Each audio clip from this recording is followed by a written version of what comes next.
Hey, what's up, everybody? Welcome back to Conversations in Pop Culture, which is brought to you by my very own class, Comic Book Investing 101, where if you want to learn how to invest into comic books, especially with the way the pandemic is going, stock market's rough, feel free to take my class. The first 20 people get 20 free days. I will be putting the link in the comment section down below, as well as it will be pinned up. So check it out. 20 free days. It does not automatically renew, so you do not have to worry about your credit card being billed. In fact, I don't even think I can collect your credit card information until you would like to renew it. So if you're concerned about that, no worries, no pressure. And anyway, I have with me a cosplayer today, Appropriate Spoon Cosplay, who is not only a cosplayer, but also does some photography and cosplay as well.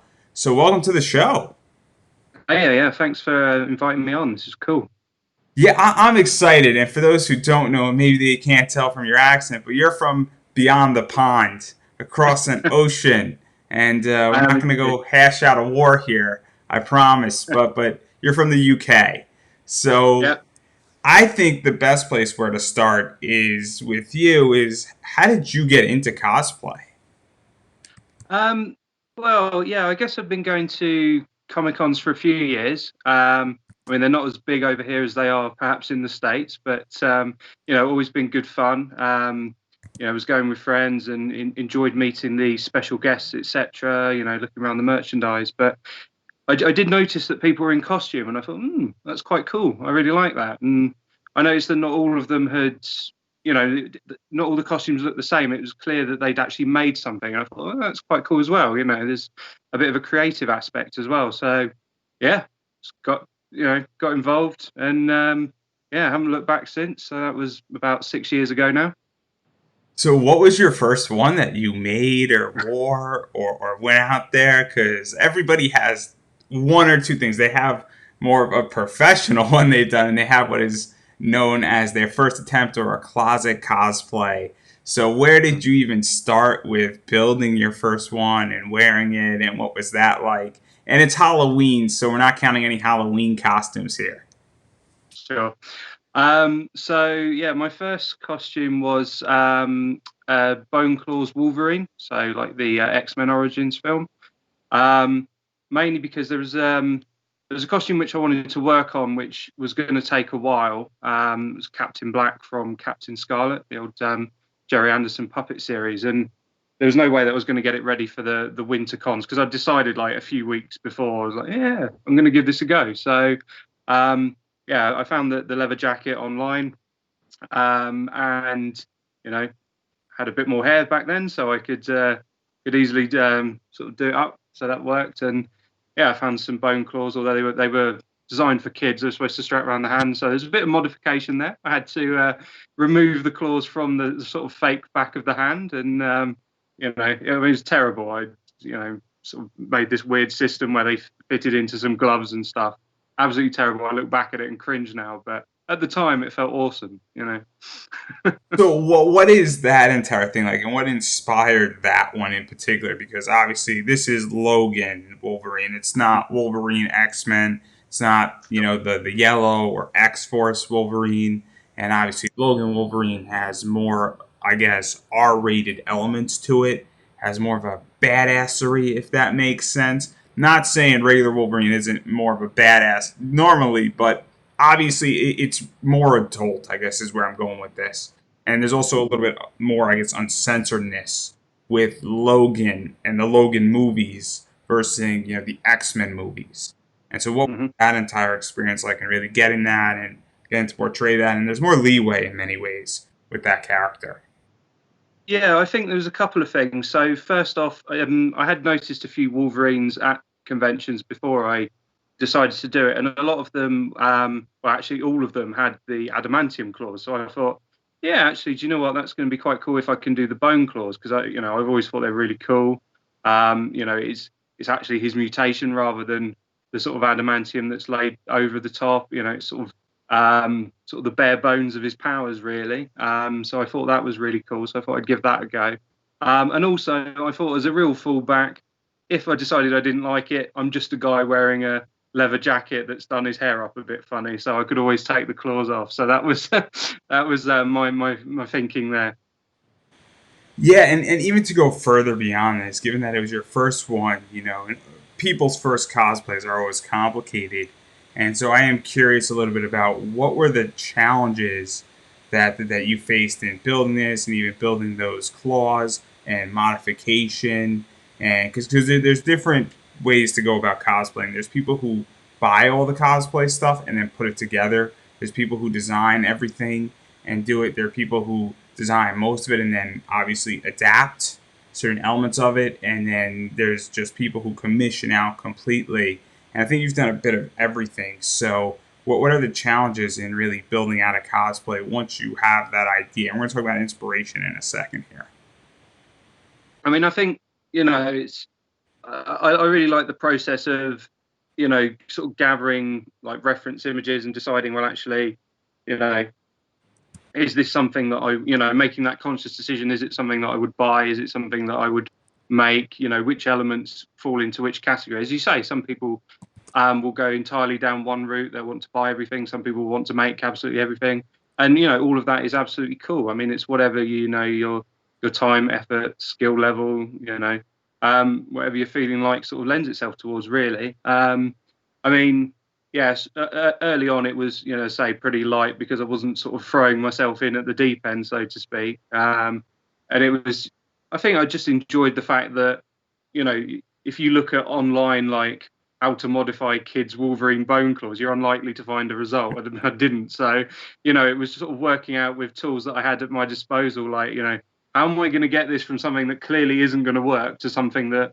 that I'll be happy with and comfortable with, and we'll be able to get some photos with. So, yeah, I think I just went in the shed and saw what tools I had and started cutting and sanding away and stuff like that. So yeah, it was good fun, experimenting. I think that's all part of the fun. I mean, even nowadays, I make quite a few bits out of foam. So a lot of that, you draw inspiration either from tutorials online or, templates that you can get online. And even, I mean, it's very rare that I'll buy a template and use it exactly as it is. It's always experimenting, adding your own flair to it, mixing it up, adding bits on, and that's the magic for me. That's the fun. Yeah, and you mentioned inspiration, and I mentioned it a few seconds ago as well. So obviously, this was your first, and then you've done a lot of stuff. Captain Black, you've done a bunch of stuff. The Punisher is kind of your trademark. You've done some DC work as well, and then there's a few others that we're going to talk about. I'm going to miss a few of them. I'm letting everybody know ahead of time. I'm going to miss a bunch of stuff in your repertoire. But Okay. where do you get your ideas from, and what inspires you? Because one of the things about cosplay, and it's actually expanded because now I'm a big WWE fan, and I see people cosplaying WWE people and wrestlers, and that wasn't on the scene 5 years ago. And so obviously this has expanded beyond comics. It's expanded beyond, into television, into movies, into WWE, and a variety of other stuff. I've seen Warhammer being cosplayed. I don't know if people know what Warhammer is still, but that's been cosplayed. And so, where do you draw your inspiration from, and what makes you say, "Hey, I want to cosplay this character"? Mhm. So that's a really interesting question, actually, because I was having this sort of similar question conversation with someone recently, where he's he wants to do another costume, but he doesn't really know what he wants to do, and he keeps asking people, "What should he do?" And he comes up with things, and then says to me, "What do you think?" And I'm like, well, at the end of the day, the way I approach it is, does the character mean something to me, or does the series that the character is from, Or the or mashup, or the mashup means something. absolutely? Because for me, I couldn't do, like, let's say, no offense to Green Arrow, but I will take Green Arrow as an example. There are a lot of Green This Arrow interview's over now. cosplayers, I have to leave. Continue, continue. you know, Arrow very popular, but it means very little to me. So although it's quite a cool costume, I would never choose to do it. It's always got to be characters that I say I have, some sort of connection with. Either I really like the character, or the series they're from. Someone that I think I could do quite well. So, for, give you an example. So, one of my revelations as a it was a bit of a joke cosplay this year that I put together because lockdown hasn't been easy on any of us. I put on a little bit of weight, so I thought I'll use that to my advantage and I'll do Dennis Nedry from Jurassic Park. And actually, it's become some of the photos have become some of my most liked photos ever on Instagram. It's just ridiculous.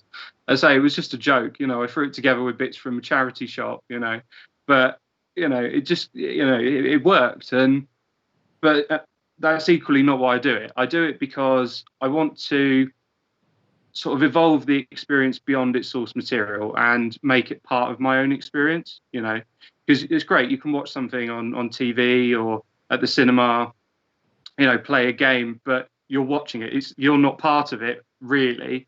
So what's that next level for me? It's actually you become the character. And that for me, I think is where it's at, and it's got to be a character that I engage with. Um, I can't imagine a scenario where I did it if I was to do a character and that I didn't really like or didn't engage with, and I show up at con and someone who really likes the character comes to me and starts talking about the character, and I have nothing to add to the conversation. I could not put myself in that position. It's horrible for the person that's asking you to talk about the character. It's horrible for you as well, I can imagine. So, yeah, I just wouldn't do that. Yeah, I agree. I agree, and I think that with cosplay in many ways, and I think what you were touching upon is that we see these people in comic books or on television or in movies or in action figures, and now when you bring cosplay out, you're bringing it out into real life, and now it's Yeah, even more touchable. And now it's weird because obviously everything is real in this world. So whether you're watching something on television or in person, it's still real, but it also adds like a level of fan interaction and touchableness, for lack of a better word here. And so I think that's what you were touching upon. But even going off of further of that, in that your Jurassic Park cosplay, one of the things you said is that you put things to bid from a charity shop. Now I think in America we call that thrift stores. I think that yeah. that's what it's called in America. That's the American in me now. Being the translator for all parties involved, but that raises a question because one of the things about cosplay that I've discovered, and I've done a bunch of cosplayers, is there are a variety of challenges, and I think one of the biggest ones is finding materials. I know in the U.S. materials are somewhat of an abundance pre-COVID, but I don't know what it's like in the UK. And then on top of that, I don't know what prices are in the UK and how you balance prices and costs. And even working with materials can be difficult. Warbler and EV foam and EVA foam and other things can be very difficult. And then also armor building, and then also wearability is a big one. I had somebody on, I think last week or the week before, and we were talking about this concept of wearability. And so, what is that like? And then to further complicate it, because again, I don't know what the UK cosplay scene is like lately, but what has COVID been like as far as balancing all of this and even just finding materials? I was speaking to somebody in Australia, and like getting materials, it's like they're backed up till March of 2021. So I don't know what all of that stuff is like. I know it's a lot of questions to ask at once. Sure. So I mean, it was interesting when I first started out. Generally, if you were making something out of EVA foam, you would get floor mats from your local sort of DIY store. And I mean, it covers most of what you'd need, but it usually comes in one thickness. So, you know, may not be useful for everything, or, you have to do a lot of sanding down, which is a bit awkward, etc. And, textured on one side, whereas you might want it smooth. But actually, a few years ago, there's a company that's come along, and I think there's a couple of them now in the UK, and they are making their own specialty craft foams, which is great, and they actually seem to be doing really well at the moment as well. They're seem to be keeping stuff in stock, which is great. So yeah, I mean that's really cool. And yeah, in terms of fabrics and stuff, eBay very helpful, and that sort of thing. Craft shops. I mean, it depends what you're making really, but I think generally it's okay. And yeah, for the standard sort of stuff that people would use over here, I think it's okay at the moment. It's yeah, there might be a little bit of weight on stuff, but generally it will be in stock at some point. But yeah, there's no getting away from it. It's it's tough world out there at the moment. Yeah, and how do you even balance price? Because I don't know what it looks like on the UK front, but I know that even in the US, it can get expensive to buy certain Yeah. materials. And this is all pre-COVID, my notion, and I'm assuming that and everybody forgive me because we all know the rules on assume here, but I'm taking a leap of faith that when money is tight for most people in the world, that becomes harder to sort of navigate around that in the cosplay community. I know in the podcasting community and in the comic community, definitely when money's tighter, it is harder to navigate. So I'm just curious how you were balancing all of that. So I think it's something that people forget with cosplayers. Yeah, I think the good thing about the sort of things that I would tend to make with foam is that generally it is reasonably cheap, and you know, I tend to buy it in bigger quantities that I need, so that I'm it rolls on and it makes it sort of economy of scale. Tends to be a bit cheaper per square meter or whatever. So that tends to be okay. It's just annoying, like when you get a costume and like I know there's some wizards out there that will make like their own shoes and stuff like that. But if you got a costume and you need a certain pair of boots or something, and I've got rather large feet as well, so trying to find it in my size, that's fits the costume, etc. It can be tricky sometimes, Yeah, that sort of thing. to even talk about that, because that's obviously an outsourcing issue. Mhm. So I know Sure. people who have cosplays and they make a lot of it, but they won't make their guns for it. Okay. So I know somebody who's done a hunk and they don't make the gun and they 3D printed the gun. Very, very expensive, very complicated, and there's a reason why people avoid props and other things, and shoes are very complicated. And also, there gets to a point where legitly you can't mimic making like a militaristic style boot versus buying it from like an Air Force depot. There is a point where you have to say, look, Punisher wears certain boots, and U.S. military boots look pretty cool like this. I'll just paint them black, and Mhm. because it's going to be the most authentic thing out there. It's probably going to be better than how it's drawn in the comic in many ways because it actually looks realistic. So I'm just curious how you go make those decisions on certain things. Where do you draw the line, saying, okay, I know how to build X, but I am not going to even touch Y, and because at this point you have to know after 6 years what your area of expertise is. Yeah, I think it's about sort of breaking it down into what are the key elements, and what are the bits that people are actually going to, for want of a better term, care about. So shoes, for example, the very good example that you put there of the Punisher boots. To be honest, if you've nailed the body armor, and you perhaps you put some bruises and cuts on your face and that sort of thing, and maybe you've got a reasonably realistic looking weapon, then to be honest, if they're looking at your feet to criticize your boots, then I'd say you've done something wrong. So, I think it's sort of breaking it down into that and saying, what are the key elements that are really going to grab people's attention. And if you say, like, I don't know, if you take Batman for example, what are the key elements? Okay, he's got to have a cowl, he's got to have a cape, got to have a bat symbol, that sort of thing.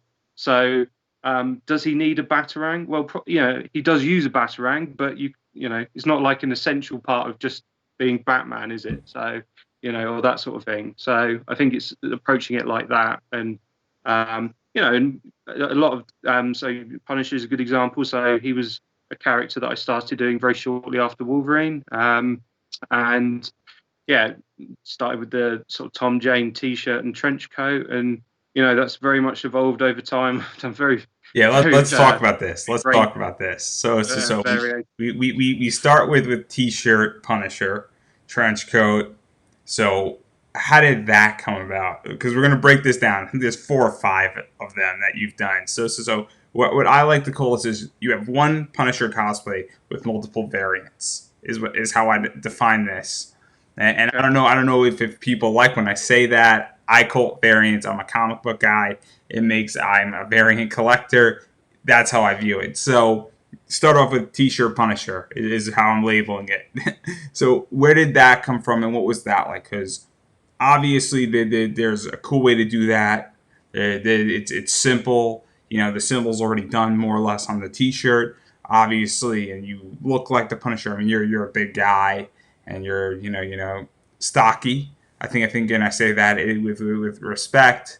So, what was that like? Really, just getting into that role and portraying it that way? Because it's somewhat of a closet cosplay, but it worked, and it's a cool photo, and there's a bunch of cool photos with it. Thank you. Yeah. I mean, if we start with the character, so ever since I first caught eyes on Punisher, was actually as a guest appearance in the Spider-Man animated series of the '90s. A bit different to the comics, but as a kid, I thought he was very cool and sort of grabbed my attention, and started reading the comics. And then when the Tom Jane film came on, I mean, I absolutely loved it. I thought it was brilliant. Um, and subsequently we've had Ray Stevenson, we've had John Berntal as well, both brilliant interpretations as well. And just in terms of the character, I think he's very interesting because unlike a lot of the other sort of Marvel heroes, he's not powered, he's not got an expensive suit of armor, but actually he's standing up for what he believes in, which is, I think, a bit of a reflection of what a lot of us think now and then, that perhaps the justice system doesn't always get things right.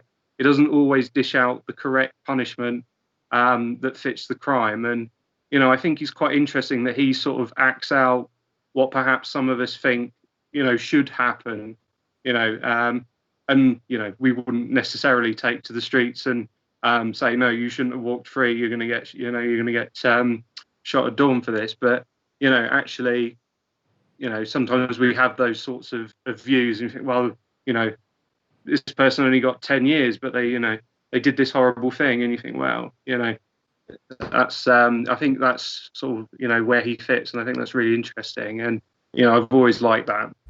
And as you say, in terms of me and my sort of stature, I think I worked better as Frank Castle than I did for Logan. So yeah, I'll give that a go. And also, I've always wanted a big leather trench coat, so it was a really good excuse to splash out on that as well. So yeah, it was nice and easy. It was a cold con because it was at I think it was end of November actually, so it was about this time of year plus a month, and so yeah, it kept me warm, and yeah, it was cool So, fun. so even to talk about that, because in the U.S., con season really runs from, I would argue, April to sort of October, and Okay, October starts getting cold. And there's cons every part of the year, but the most and majority of cons are summer cons. Typically, that it's just easier for everybody, and winter cons are a unique entity in themselves. interesting. Because when you got snow on the ground and it's cold, I mean, I guess people can walk around in bikinis if they want or be in skimpy outfits, which happens, and I'm sure it happens in the winter too. But obviously, it's a lot colder, and well, that's an issue in many ways. So, what was that like that you adapted to it, whether that was intentional or unintentional? It's sort of nice when you have a nice warm coat and it's snowing outside, or it's like 45 degrees, or it's 30 degrees. I don't know the UK's temperature, or London, or wherever else. I don't know the UK. I'm not educated in that sector, but even still, I'm in the northern hemisphere, so I understand how cold it is in DC and New York, and that area, and Britain, and the entire UK is somewhat similar. So, what was that like to know that you're warm while a bunch of people are like freezing? Yeah, it's good. I mean, in terms of the con season, I mean, certainly over the past few years, it's opened up more. Traditionally, because there's two big players, I would say, in the con circuit in the UK. So you've got MCM, who are owned by Reed Pop, who also own several of the big American cons as well. And there's Showmasters as well, who I believe are predominantly UK based, although they do some events in Europe as well. Um, and they generally used to do just like a summer event, and that was it. And they'd have a few in different cities and towns around the country, but they'd all be sort of within a few months of each other. But then they started doing like the winter versions, and now, well, I say now, as of last year, it was they'd bring in the spring versions, and actually, you had cons starting as early as February, and going, especially with the local ones as well that have popped up. We're going all the way through to sort of end of November, early December as well. So yeah, it's there was a time when actually, if you were so inclined, you could go to several different ones, every weekend. I mean, if you're willing to do a day at one and a day at another, you could, say do several cons per weekend. So it was pretty crazy. But yeah, in terms of sort of suitability of costume, I think I do try and plan that. I don't don't always end up sticking to it, but I do try and say, well, if it's a summer one, I'll try and wear something a bit lighter versus a winter one where actually, I'll perhaps layer up a bit more and that sort of thing. I do try and approach it like that. And definitely thankful for it on that particular occasion, having the trench coat. And But yeah, sometimes, let's as jump. I Let's say, jump to sometimes I the catch myself out and forget my rule, and you know, end up wearing both armor and a trench coat in the height of summer. But there we go. So let's jump to your two armor punishers. So you have a custom chest plate that was built that's white, and that is the skull and very interesting. So that's one of them, and the other was the red skull, and almost is more SWAT like, in my opinion. So what were those two armor builds like, and building those out? Because they do serve different purposes.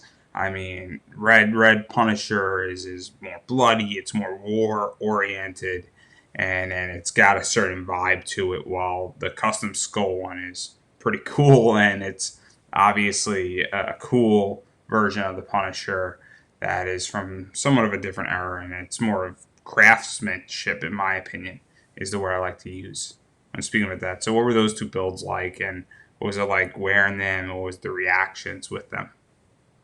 Yeah, so I'll start with the red one, so the Thunderbolts version. So I absolutely love the Punisher versus Thunderbolts comic. It was brilliant. I thought it was always a bit weird that he was in the Thunderbolts for a while.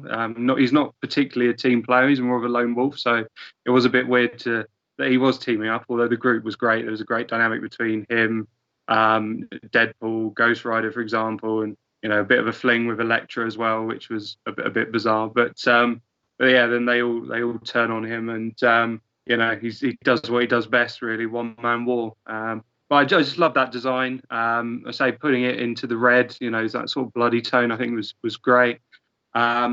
And yeah, I just the shape of it and the design are just really, I thought it was quite different to any sort of other interpretation I'd seen in the comics, and yeah, it was something that I looked at it and I thought I could do that, So that was my first sort of foam armor build. So that was good fun.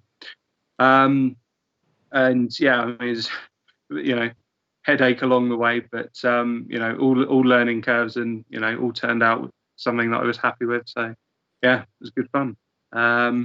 More recently, so last year I think it was, we did a lanterns group, so from DC, and I just always looked at the Punisher logo, like the skull, and the Black Lantern logo, sort of like the prongs with the triangle. And I was like, you could just fit these two together. So I went and did it. And yeah, was so happy with that. So let's It talk turned about out really that good. one, because I love Blackest Night. I actually have a Green Lantern 1-to-1 power battery. I have all the miniature lanterns, all 9 of them, as well. The 4 1x4s, I guess, or 1-4 ratio. I actually at one point was gonna buy a red lantern, and I should have, but I realized that I made a mistake now because they're really expensive. But Blackest Night was fascinating, and so you were part of a group, and it wasn't just Marvel meeting DC. There was a Supergirl Blue Lantern, I want to say, and there was a few other characters that were all dabbled in there. And so obviously Yeah, yeah. Punisher is black, as what he wears, as colors. It's probably a really good color to identify him if we had to put him on the spectrum of emotion. And obviously Black Lanterns are fascinating, and obviously the logo is in there. So what even prompted this idea? Where did you get the idea from? Where did the group come together? Because it really is a fascinating group, and it's kind of cool where we have this ultra mashup. I don't know what we call this. It's not just an individual mashup anymore. It's now a group mashup in the cosplay world. Yeah, I mean, it's funny how it started. So me and my friends were at the biggest con in the UK, and we'd just done an X-Men group the year before, sort of 90s X-Men. So that was great fun, and we were sort of winding down after the con, and we were sitting there and said, well, "What are we going to do next year?"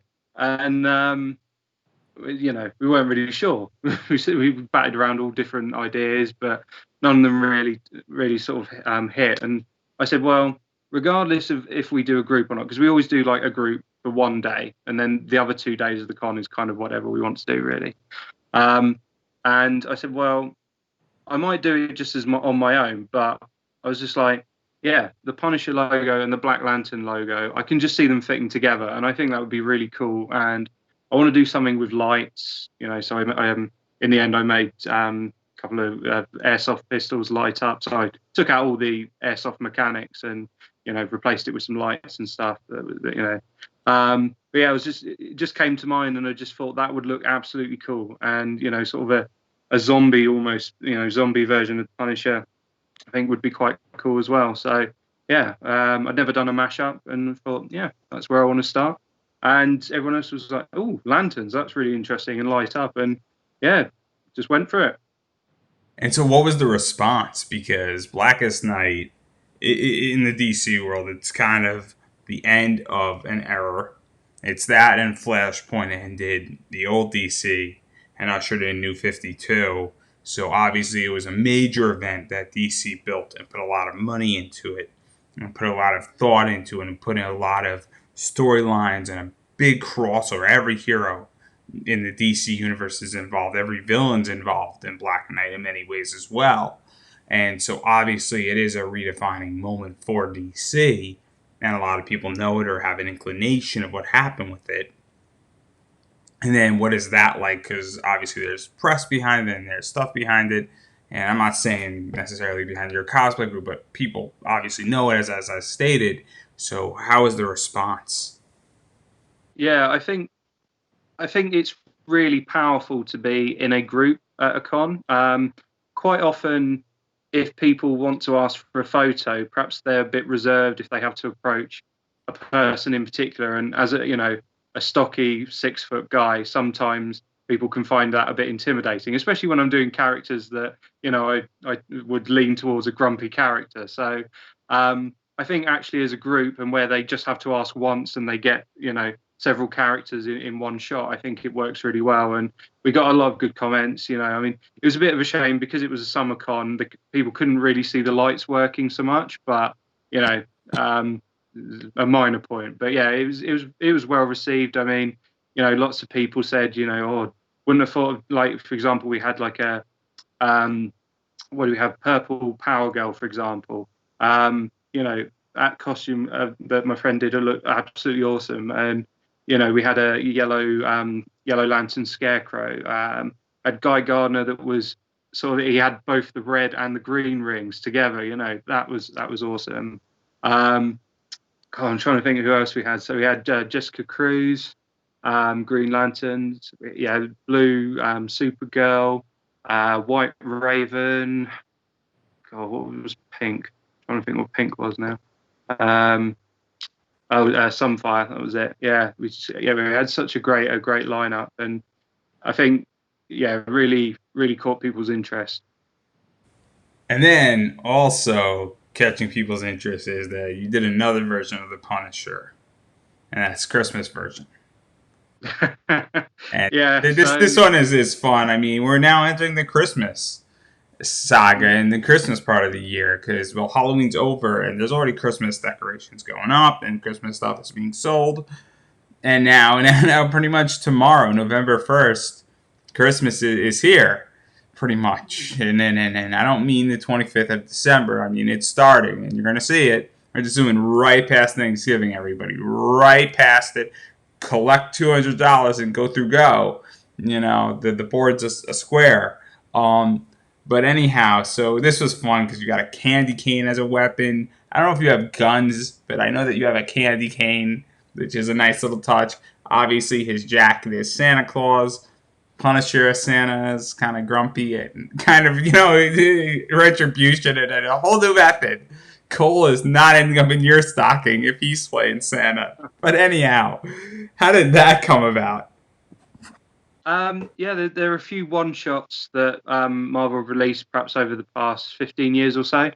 All standalone stories, and yeah, for various reasons, either on the cover or actually in the story itself, Frank dons a Father Christmas outfit. So I was just like, yeah, do you know what? It's for the last con of the year, end of November rather. Sorry.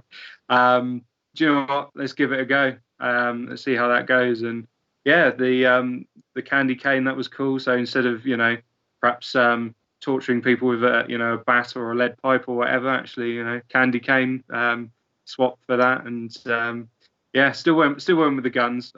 I toyed with the idea of painting them up, maybe the sort of candy cane colours, but in the end I didn't go for that. I just kept it as was. But yeah, that was quite an interesting one. Some people just didn't get it. I had a somewhat popular cosplayer over here, should we say, actually call me out on it and say that it was something that should never be done, mashing up the Punisher with Santa Claus. Though I did point out to him that he should take that up with Marvel, as they did it before I did. So, there we go. That's kind of crazy to me, and then I'll be the first to chime in.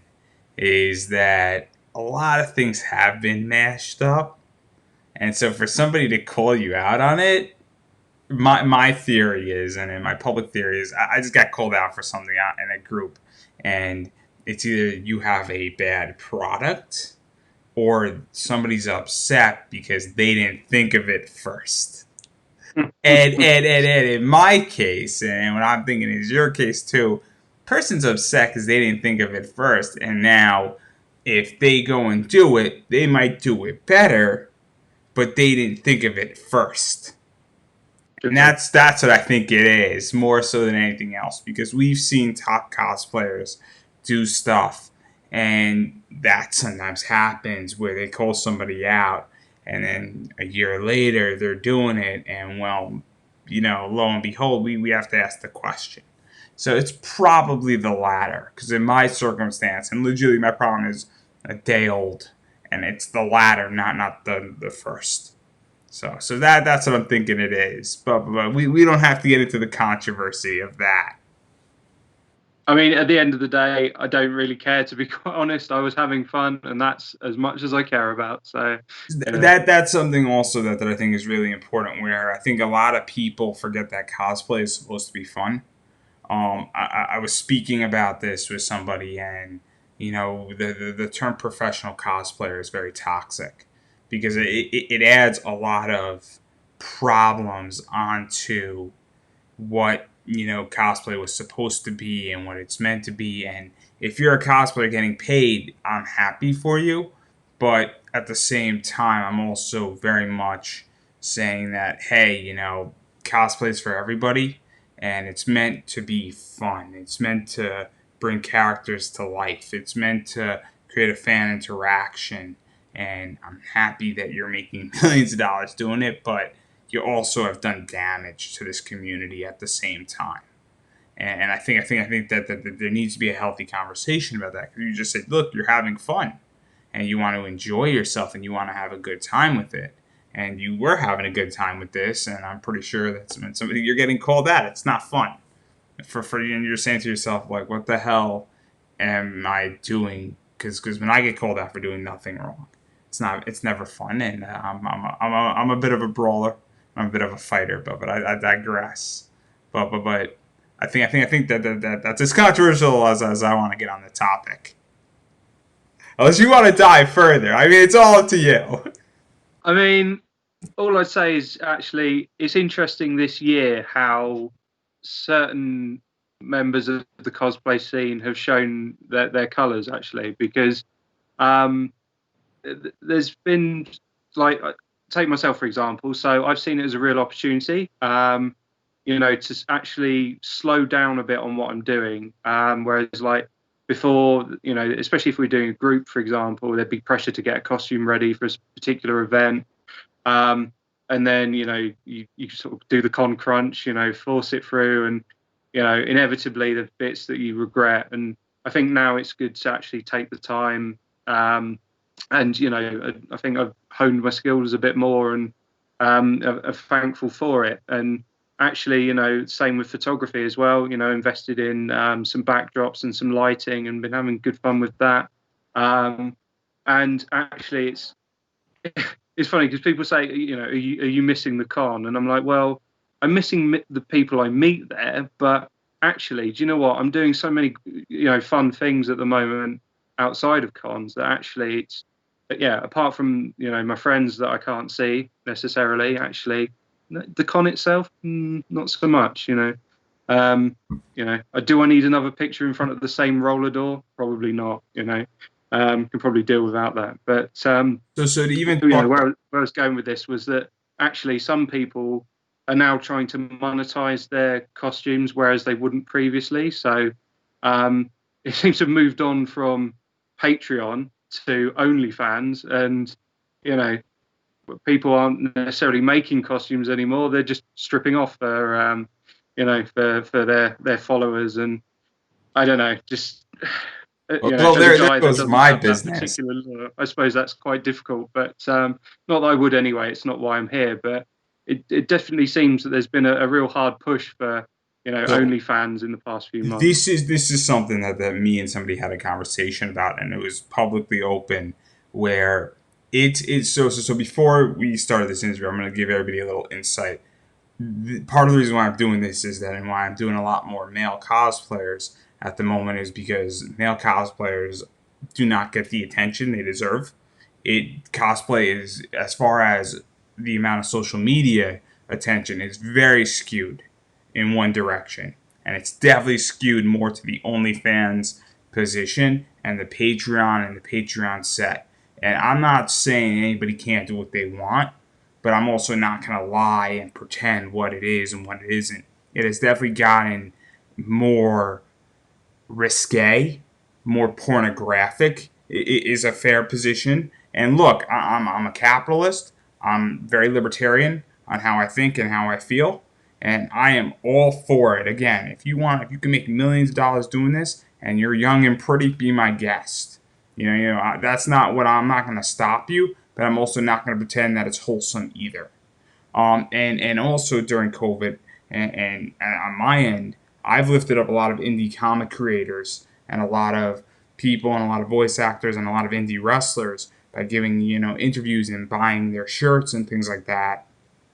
And I haven't seen one of these top cosplayers, minus one or two of them, on a very, very short level and on a very, very minuscule, lift up other people. I'm not going to publicly say who, but there are people who have like 2 million followers, and they could have lifted up and just did a quick shout out on their Instagram story to 50,000 fans to get somebody who has legitimately 5,000 fans on Instagram ahead and help them survive. And they didn't do that. And they said, oh, mental health. Well, newsflash, everybody is having a hard time in the world right now.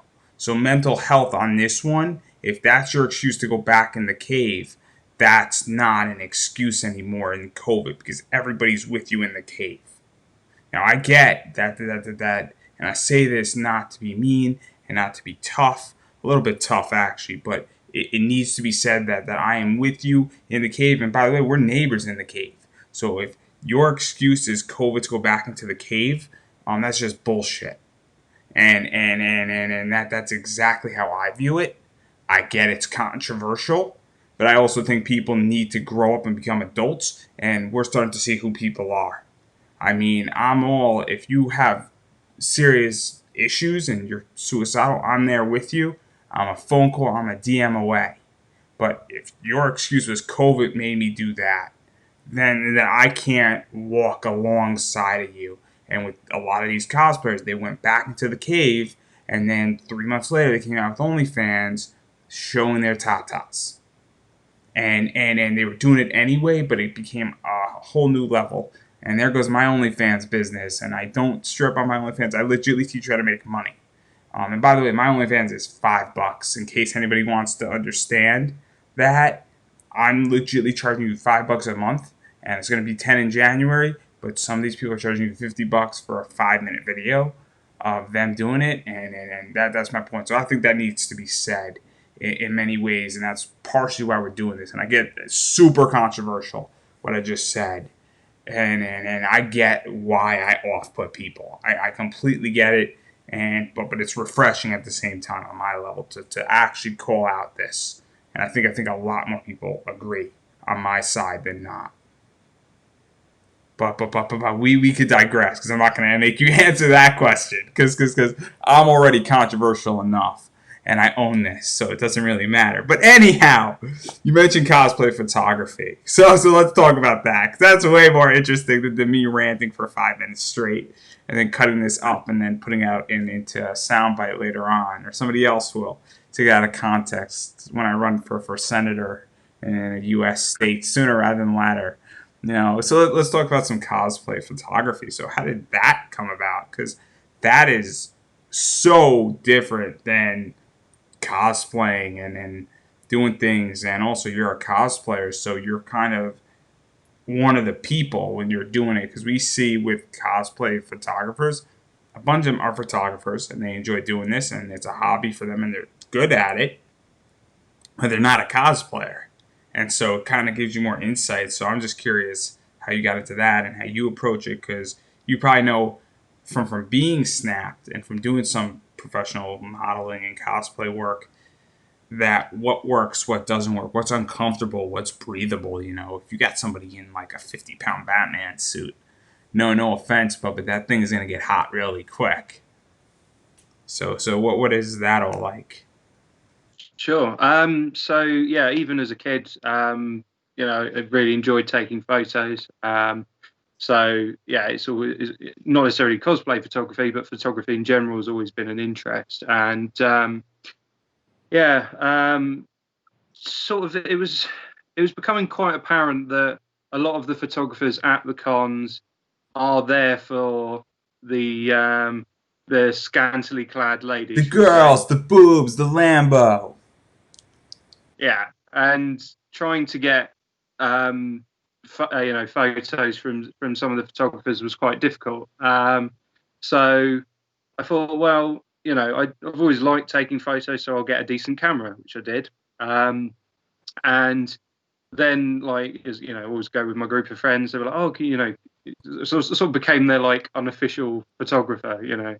Um, so started taking photos from my friends. They thought that was quite good, and yeah, then started doing sort of shoots outside of cons as well. Different locations. So say it's not the same roller doors or same trees or something that everyone else has got in their background. Something a bit more interesting. And yeah, this year just been experimenting with backdrops, lighting, those sorts of things. Trying to get a bit more creative. And as you say, in terms of straddling both sides of the lens, I think is quite useful, because a lot of times when I have had photos taken of me and I've got them back, a few weeks later or whatever from the photographer, I think, oh, I wish you'd have told me that I was standing this way, for example, or why didn't you tell me that this wasn't tucked in? And actually,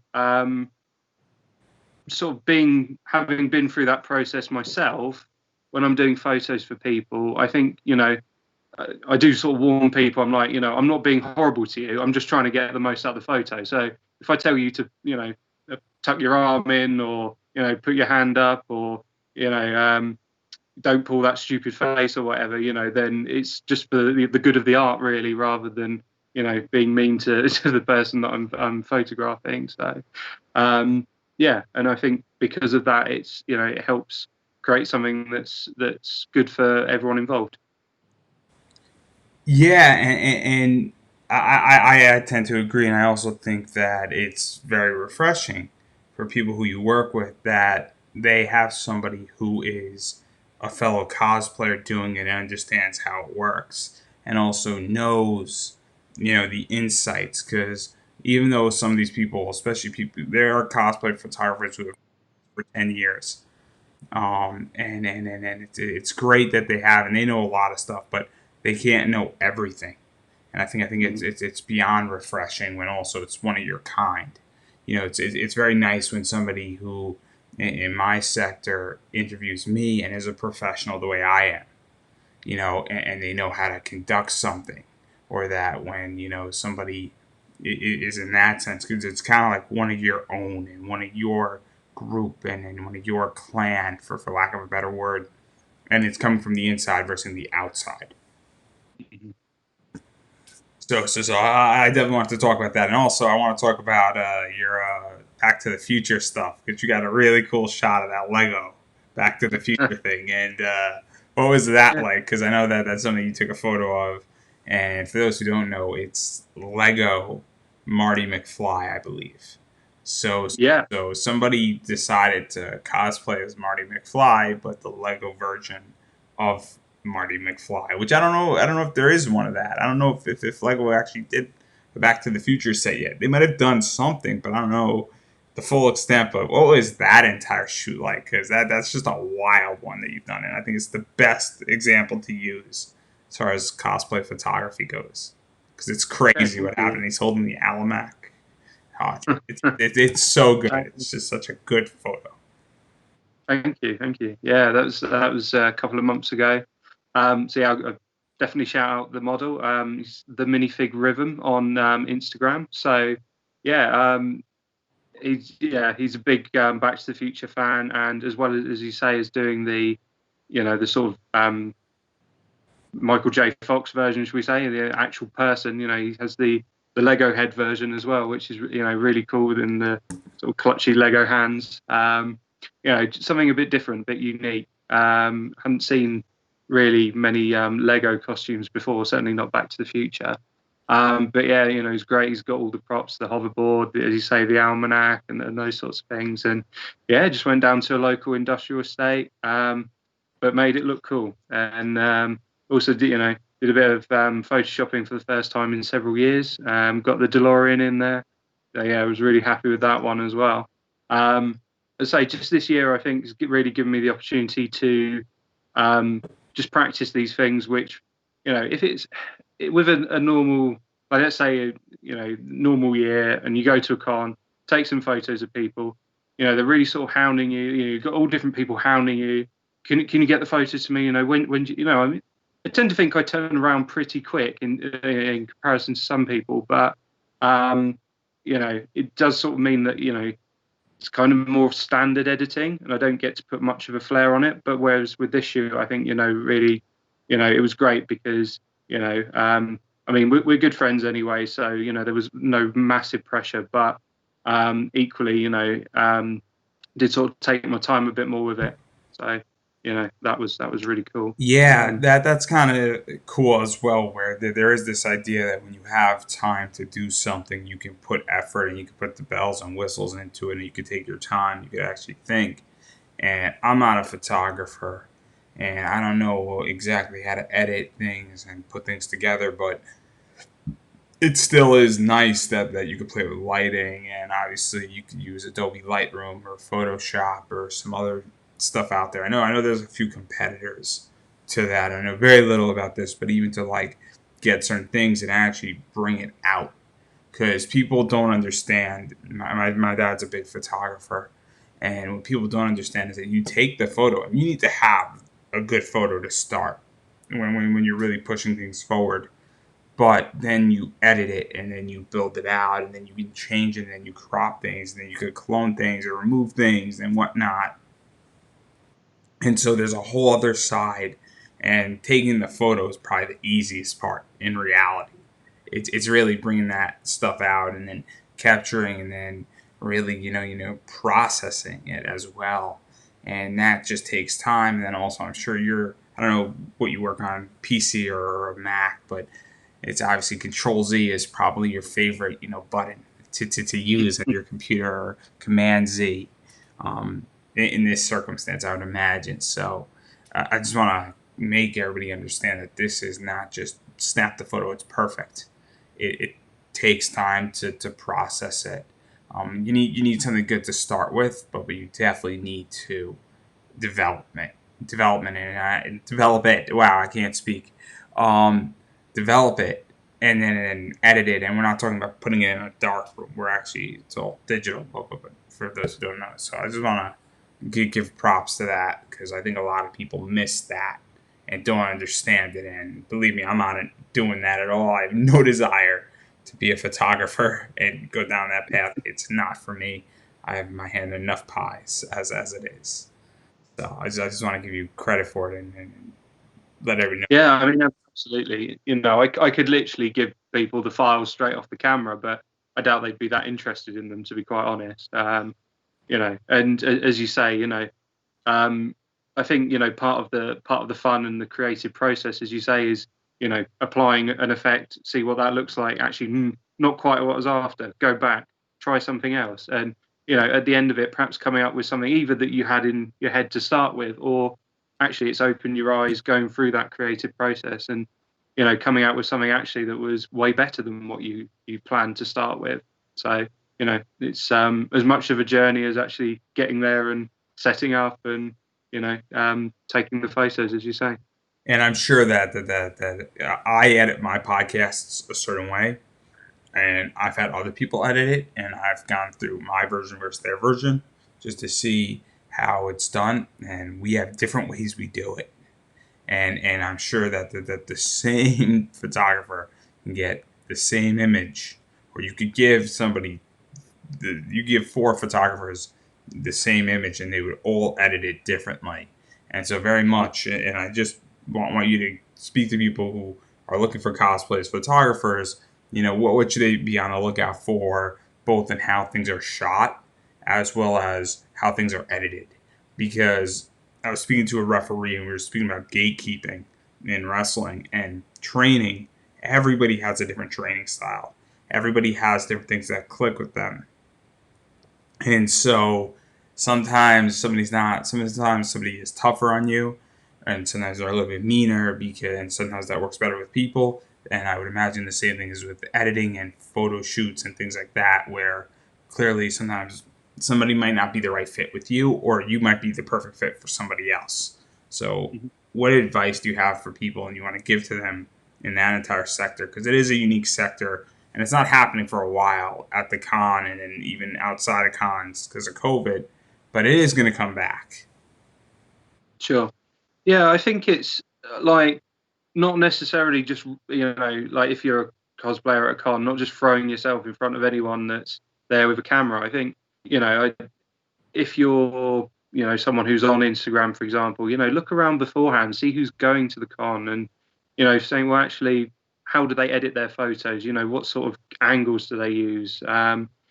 So and think, does that work with the characters that you're thinking of bringing? Because I mean, there might be some, for example, that sort of have a more, I don't know, like a pop art sort of style, maybe. Whereas if I was to put Punisher in that, it would just look daft, for example. So actually, think about that. Well, their style's great. That photographer, their art is great, but does it work with Punisher? Probably not. So whereas perhaps with maybe I don't know, Legend of Zelda or something like that, maybe it would, or something like that. So I think doing your research can get a lot more out of it and that sort of thing.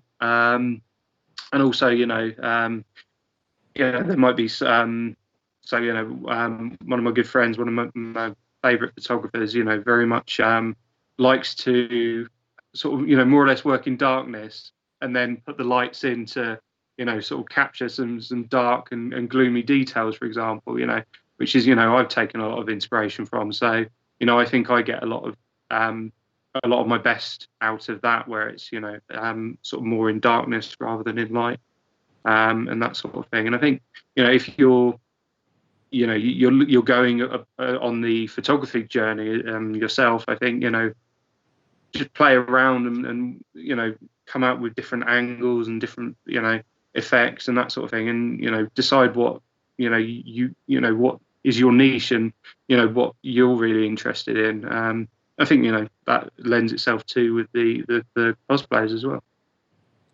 Yeah, I think people should always ask questions with photographers. I don't think that you should, with anybody in general, you should always ask questions whenever you're entering something and everybody is sort of happy and wants to do stuff. And when somebody wants to take your photo, you should ask a question before they do it, or you should be speaking to them, saying, "Hey, what do you have in mind for this and this shoot, and how is it all going to work, and what are we going to be doing here with all of this, and what is your style?" Because worst thing that you can do in life is be in the middle of something and then you don't like a direction it's going in.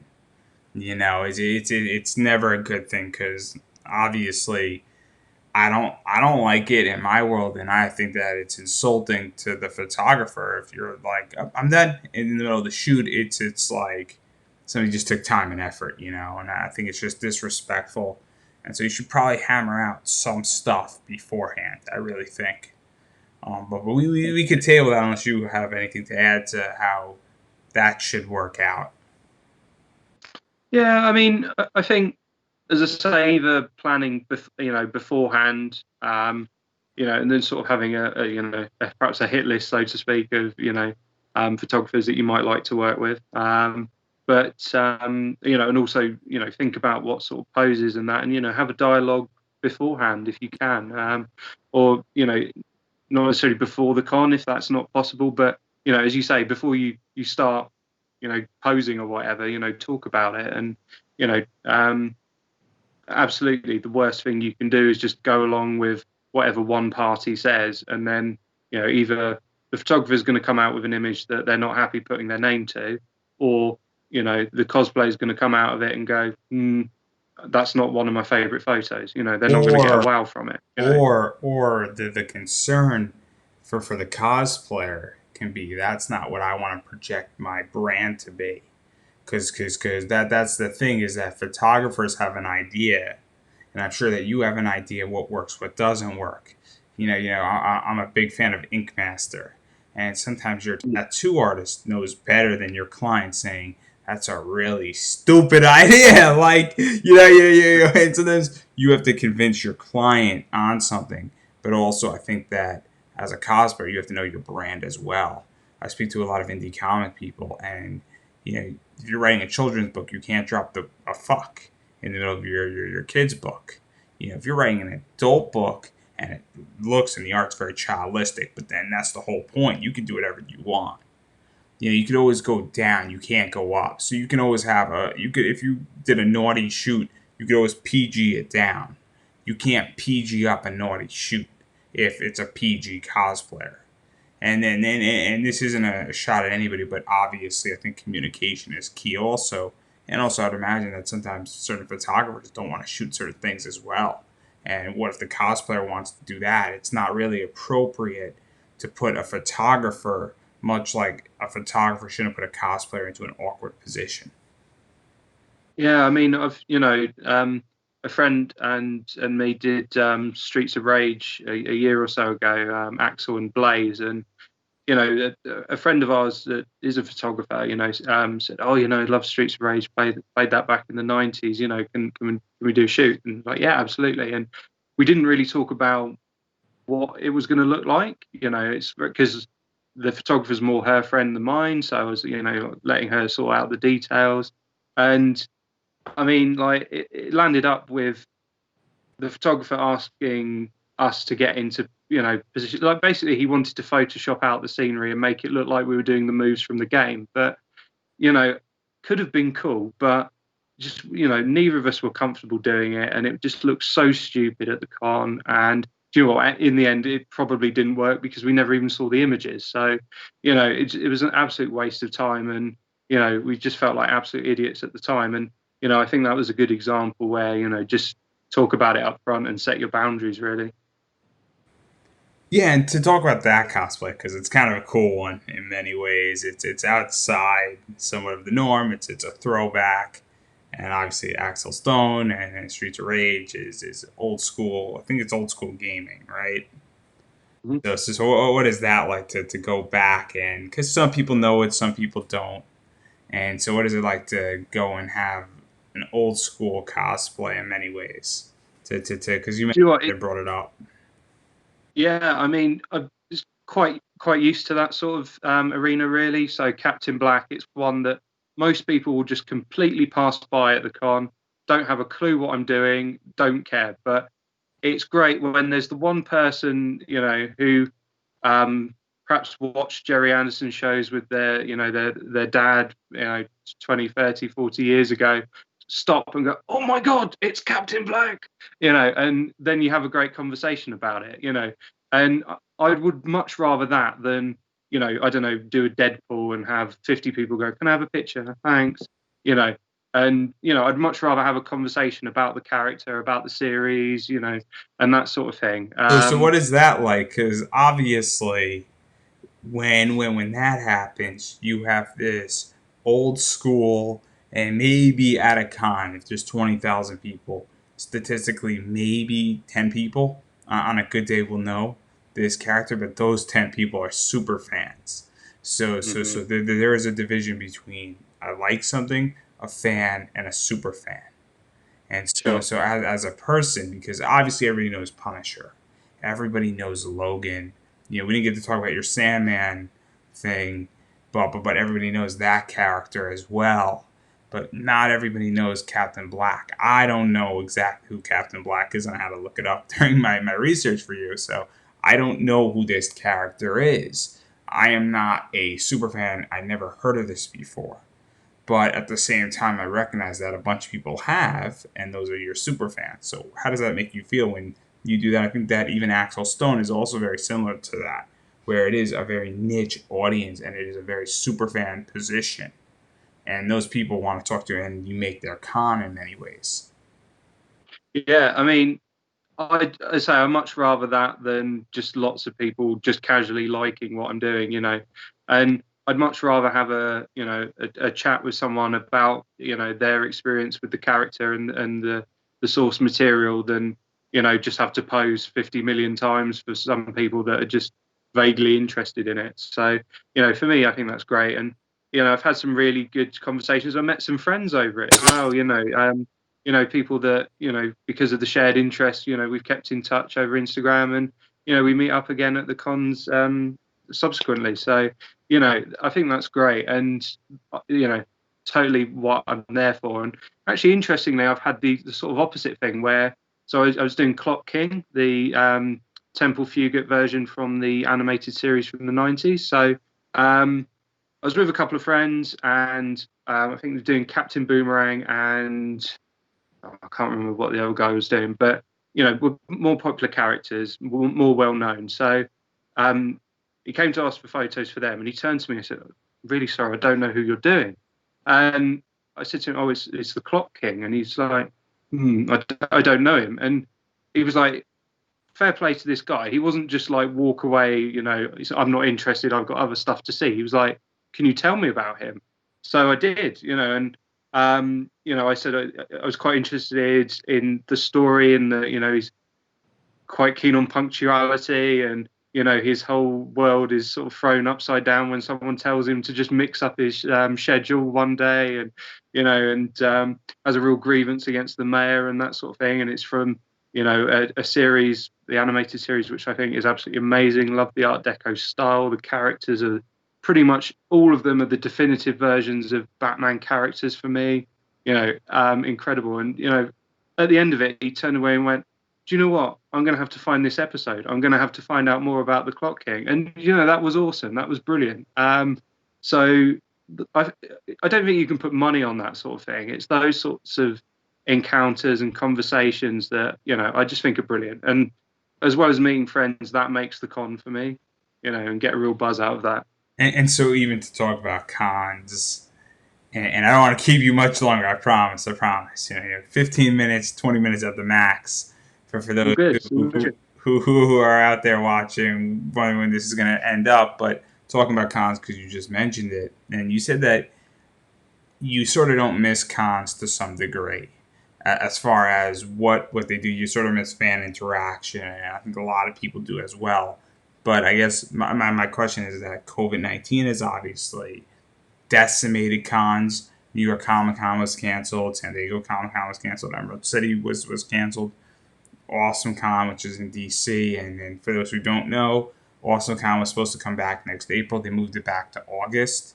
So if that's an indicator of anything that's going on, France just declared its second lockdown and that they're planning to do it. So obviously things are crazy with this.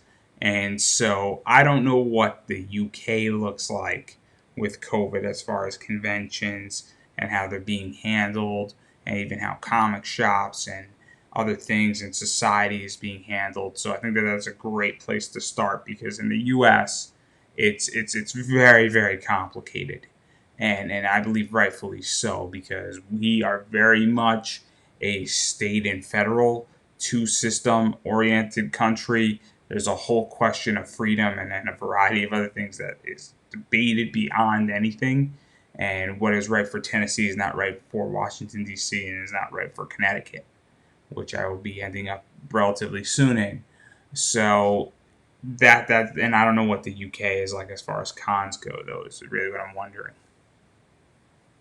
Yeah, so everything as of March this year was cancelled, and I mean some of them are talking about coming back in April, but I don't think they will realistically. Certainly nothing this year. We've got. It sounds like we're going to have a second lockdown starting end of this week for a month.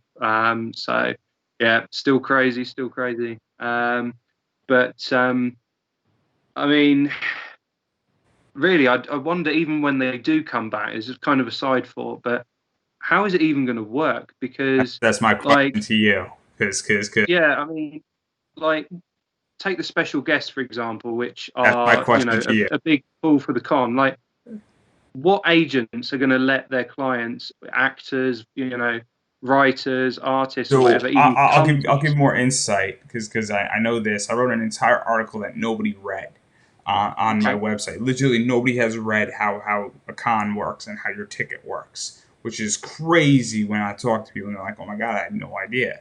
So here's what's insane. So all these celebrities and these special people, they make a lot of money by taking a selfie with them, and they charge $50 for a selfie. Okay, and look, that's cool. That's great. If you want a selfie with your favorite actor, I know you got a few. I saw that. I think you got Hugh Jackman, right? So Um, there's nothing wrong with that. But now that we have to stay 6 feet apart, how do you do that? You can't. And to even take that a step further, if I want a picture with Punisher, or I want you to put the gun in execution stock, because I think it's a funny shot to put up on Facebook, right? I'm sure people have asked you that, right? oh yeah. And you're happy to do it, right? But you have to be within a foot of somebody to do that. So you can't do that 6 feet apart. And so now it's how do you control that is my question, because cons are chaos. I don't take pictures with cosplayers anymore. I'm just beyond that. I enjoy it every once in a while to take a snapshot of somebody, but I'm busy doing my own thing at a con. But at the same time, I see a lot of people do it. I see it's great, it's fun, and it's cool. But I don't know how we do that, let alone all the money that's coming in, because a lot of these guests get major guarantees, and they make good money off of this photo stuff, and now their guarantee is going to be challenged. It's like, I just don't know how this goes as far as a con reopening on that level. Not to mention people like me who don't get paid at a con. I'm not showing up so quickly. I like talking about my ideas and panels and stuff, but I don't want to be around people right now. I don't feel comfortable. And it's not it's weird for me. Like in the U.S. and also it's like I also want to interact with people. I'm a people person, so I don't really know where this goes, and I don't know how this gets solved, because you can't control people at a con. And if you think that you can, and a con thinks they can, I'm sorry, but it's not happening, because if people want to take photos with other cosplayers, it's gonna happen. And so I've had my opinion. I thought, 4 months ago, that okay, we can do something here. We could reach a happy medium. And probably in the last month, my opinion has changed very much, saying this can't happen until this thing is dealt with, or everybody buys a ticket, you sign a waiver, and whatever happens happens. And that's the question that America is facing right now in many ways, is that we have half this country saying fuck masks and screw you guys. We're young and we're gonna handle it. And if you don't want to be, you need to quarantine or you want to wear a mask, be my guest. And then you have the other half of this country saying the exact opposite. And you know what it is? And I'm gonna get flack for it. I know I am, but they're both right and wrong. Because there is that's not a happy medium. But with a con, in my opinion, is that I don't think a con can run right now at all, because I think that it's an issue where the top money's not going to be there, and it's going to be very complicated. And so that's how I view it, and I've really thought about it, and I've been asking this question for 9 months, over 78 or 79 interviews in a variety of methods across multiple sectors. And I just don't think it can run, and I don't think it's going to run all of 2021. And I think if people think this is coming back in 2021, I think they're wrong. And I'm curious how you view that. Yeah, absolutely. And, I think all the way through, even, just in general, not necessarily cons, but, this complete continual reevaluation of your expectations and, re-lowering them. And, it's very much at the point now that I'm just like, well, probably won't have cons next year, maybe the year after, who knows, and if we do, great. But if not, I'm not going to worry about it. And, And as I yeah, say, I've turned my attention to be able to do things that are still related to the hobby and, that I can enjoy outside of cons. So, I think it's just not just getting so beat down on the fact that the cons aren't happening, but still take that hobby and make it not about the cons, really. and even to go further, where do you think that cons are going to evolve to? Because I'm starting to realize that this is the new, thing. What I'm doing here, I've done a lot of them in the past 9 months. A lot of other people are now jumping onto live stuff. Virtual cons are not the answer. They're a temporary band aid, but somebody's going to figure it out a lot quicker. How to create a somewhat halfway decent or 75% decent, position on how that stuff should run and be fulfilling. But a lot of virtual cons are not doing great in that realm because there's something missing, and I don't know exactly what is missing, but there's an element missing. For me, virtual cons, and I'm very transparent about this, is that they're just a buying opportunity because I buy and sell comics, and so for me, it's perfect. It's perfect for me, but also I am not looking for what everybody else is looking for. I'm looking for a procurement option that legitimately allows me to make money, and I've done very well in that regard. And I'm completely honest, but I get that I'm not the norm. I'm the first person to say I am not normal. But where do you think things go? Because I don't know if there's even going to be a demand for it, and I'm curious if you think there's going to be a demand for it because I don't know. It's a weird situation because 2 years, 3 years out, it's kind of like, is this going to be a reboot or is this thing now going to die out? And I don't think it's going to be anything in between. I'm curious how you view it because you're a cosplayer, and I'm sure that you have Yeah. a different opinion than I do. I think a lot of the traders have managed to pivot. So perhaps a lot of the comic dealers, for example, that perhaps would have relied on cons, have been able to set up some sort of internet presence, whether that be eBay or whatever, Amazon Marketplace or something like that. And it's same with comic book stores as well. If they're not able to get people through the door, if people aren't, comfortable going through the door, again, they've found the means, whether it's say the online stores or mail order or something like that. So I think they've, those sorts of independent businesses have been quite good at that. Um, so and a lot of the artists as well, that would perhaps attend and that sort of thing. The cons itself, it's I mean, given that literally, they are, their whole business is predicated on people getting together. Um, yeah, I just don't see it really. Um, can they survive that long? I mean, as you say, the virtual cons aren't really hitting home. It's not the same experience at all.